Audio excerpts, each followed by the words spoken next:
We dive into the details of the brand new Royal Enfield Guerrilla 450. If you've been dreaming of a bike that combines rugged durability with adventure, this might be your next ride. Take a look. This is the Overdrive verdict.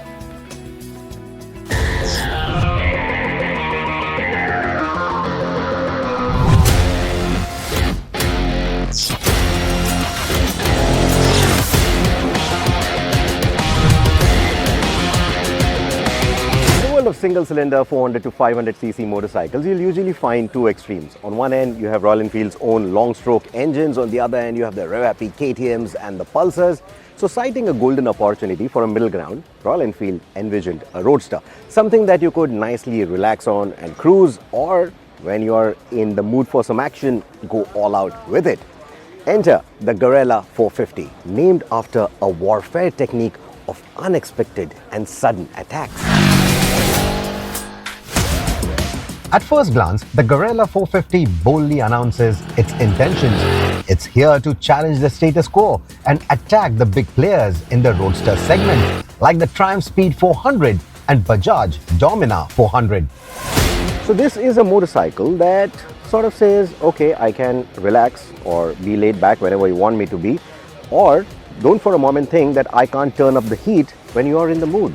It can do best of both the worlds, but will it stay true to its name? Can it really make those unexpected attacks? Can it really take the rivals by a storm? That is something that we are here to find out in Spain, braving the heat, the tapas and the siestas, to spend some time with this motorcycle and bring you this review. Stay tuned till the end. You might look at the block pattern tires on this motorcycle and wonder, did they start off with a scrambler and give up halfway? Well, the funny story is, this was more of a design team's requirement. They wanted to give this bike a more rugged appearance, something that would immediately tell you it's ready for the Indian roads. While at the same time, the bodywork wanted to maintain a bit of that Himalayan character, a bit of that charm as well. So it's a mix of both, though it is a roadster. So why isn't the Guerrilla a scrambler? The plan from day one was to let the Royal Enfield Scram 411 continue its reign. Thanks to the solid foundation and cult following the Himalayan 411 platform has garnered worldwide. After all, the Scram 411 ticks all the boxes for an accessible scrambler. Well, it was envisioned to be a roadster right from day one. It was co-developed alongside the Himalayan 450 right from day one. It wasn't a last-minute plan. It wasn't something that was pivoted last minute to outdo the competition or something like that. They always wanted to create this niche within the already niche roadster segment. They wanted to harness the power, the capabilities of that Sherpa 450 platform, and the result is in front of you. That said, it only shares the engine and certain components with the Himalayan. Apart from that, it's an all-new motorcycle.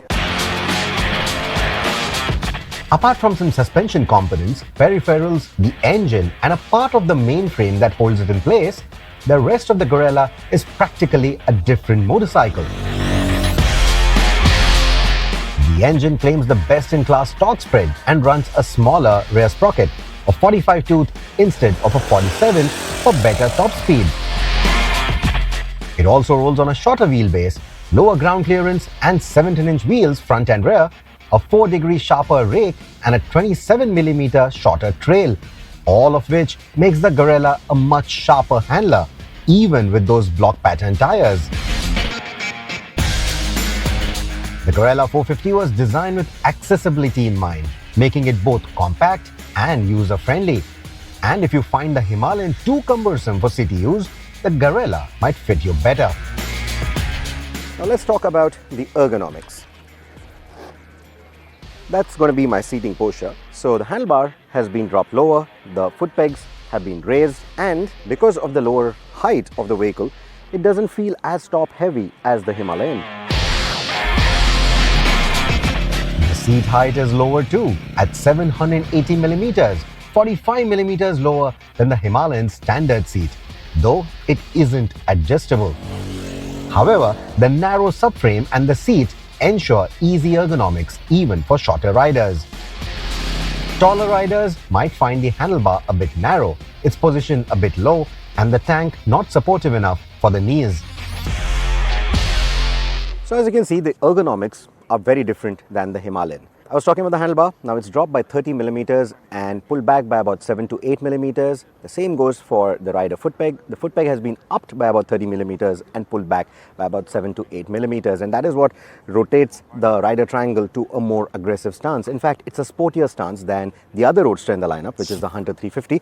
It's also sportier than something like the Maverick 440, but on par with the Triumph Speed 400, the 400 being a little bit more aggressive than this one. The unique subframe means you can't swap panels or seats with the Himalayan, so don't even think about those DIY path swap. The Guerrilla 450 isn't burdened by a legacy, so it gets to have a little fun with its color options, just like the Hunter and the Scram. With this colorful frame and wheels on some versions, there's a hint of the Ducati Scrambler or even the Suzuki SV650 vibe in the Guerrilla.